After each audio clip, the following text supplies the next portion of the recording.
दोस्तों, ये कहानी दर्द दिल की दास्तान का पार्ट 6 है। दोस्तों, कहानी पार्ट 5 आपने देखा होगा, सुना होगा। अगर कहानी अच्छी लगी है तो आगे में पार्ट 6 भी देखें। कहानी शुरू करते हैं। रानी के पास से आए 4 माह हो गए थे। उसकी याद बराबर आती रहती, लेकिन सरकारी काम के वजह से छुट्टी नहीं मिल पाती। काम का बोझ काफ़ी था।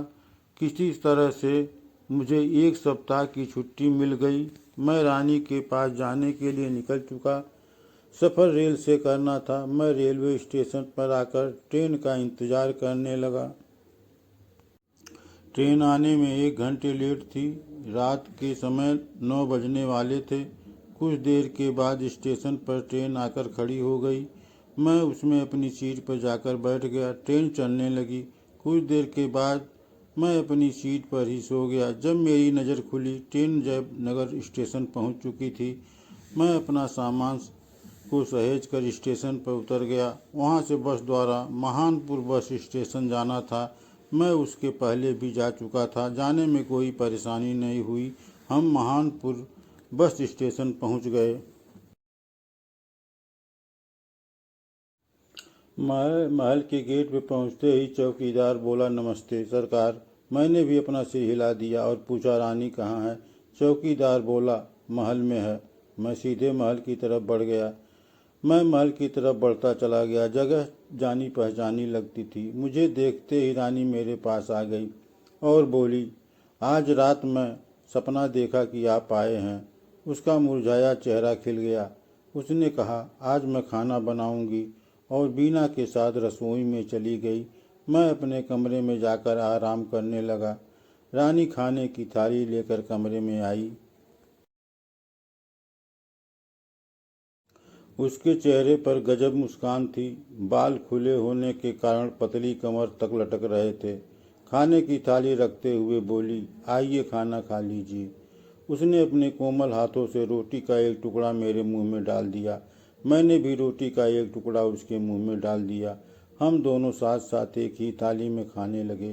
खाना खत्म होने पर वह बोली, और बताओ घर का क्या हाल चाल है? पत्नी बच्चे कैसे हैं? मैंने कहा, सब ठीक है।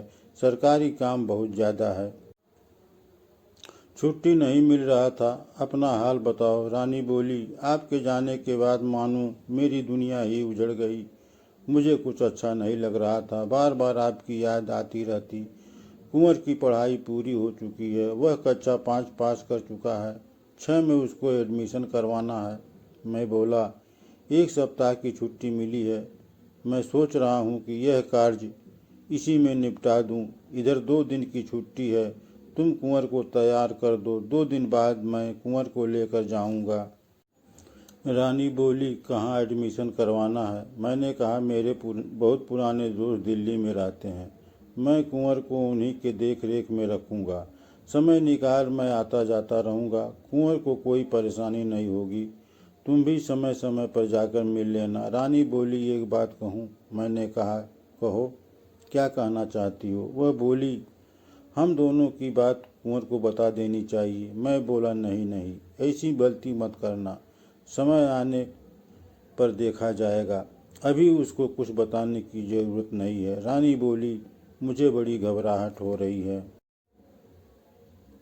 मैं बोली, क्या बात है? बोलो सही। वो बोली, कुंवर भी चला जाएगा, आप भी चले जाएंगे। मैं एकदम अकेली रह जाऊंगी। यह सोचकर मन बार बार घबरा रहा है। मैंने कहा, कुछ पाने के लिए कुछ खोना भी पड़ता है। कुंवर को कुछ बताना चाहती हो तो तुम्हें त्याग करना होगा, क्योंकि कुंवर को इस रियासत की देखभाल करनी है। रानी बोली, आपकी बात तो ठीक है, लेकिन मेरे लिए भी कुछ होना चाहिए। मैं भी इंसान हूँ, कोई देवी नहीं। मेरी भी कुछ सपने थे, सारे बिखर गए। थोड़ी सी खुशी मिली जो आप मिल गए, नहीं तो मेरे जीने की चाहत ही खत्म हो चुकी थी। आपने बुझते हुए चिराग में तेल डाल दिया है। मैं पूरी तरह से जिंदगी जीना चाहती हूँ। वह कहते हुए भावुक हो गई। मैंने कहा, हम दोनों दुनिया के सामने अलग अलग हैं, लेकिन 2 शरीर एक जान है। हम दोनों दरिया के 2 किनारे हैं, बीच में दरिया है। किनारे एक जैसे होते हैं लेकिन आपस में मिलते दिखाई नहीं पड़ते। ऊपर वाले को यही मंजूर था। वह बोली, मैं कुछ समझी नहीं। साफ साफ कहो। मैं बोला, सुनो, हम दोनों के बीच कुमार है, हम दोनों के बीच मेरा परिवार है, मेरे बच्चे हैं, मेरा प्यार हमेशा अमर है, अमर रहेगा। यही सच्चा प्यार है। प्यार करने वाले अपने लिए नहीं औरों के लिए जीते हैं। हम दोनों को अपने परिवार के लिए जीना है। रानी बोली, रात काफ़ी हो गई है, सुबह जल्दी जागना भी है। वह मेरे आगोश में आते ही दो जिस्म एक जान हो गई। दोनों की सांसें तेज हो गई, धड़कनें भी तेज होने लगी, मानो बड़ा तूफान आने वाला है। उसकी शरीर कांप रही थी, मेरी भी हालत कुछ ऐसी ही थी। दोनों एक दूसरे में समा जाने चाहते थे। लालटेन की रोशनी बुझने लगी क्योंकि तेल खत्म हो गया था। हम दोनों शांत होकर सो गए। कहानी का पाठ 6 समाप्त होता है। कहानी पाठ 7। 2 दिन बाद कुंवर को लेकर शहर जाना था। सारी तैयारी हो गई थी। मैं जाने के लिए तैयार था। आगे की कहानी सुनने और जानने के लिए आपको पाठ 7 देखना होगा। अगर आप सबसे पहले कहानी देखना और सुनना चाहते हैं तो मेरे चैनल BL ब्लॉगर को सब्सक्राइब करें, लाइक करें और शेयर करें ताकि वीडियो आपके पास पहले पहुंचे। वीडियो देखने के लिए दोस्तों धन्यवाद।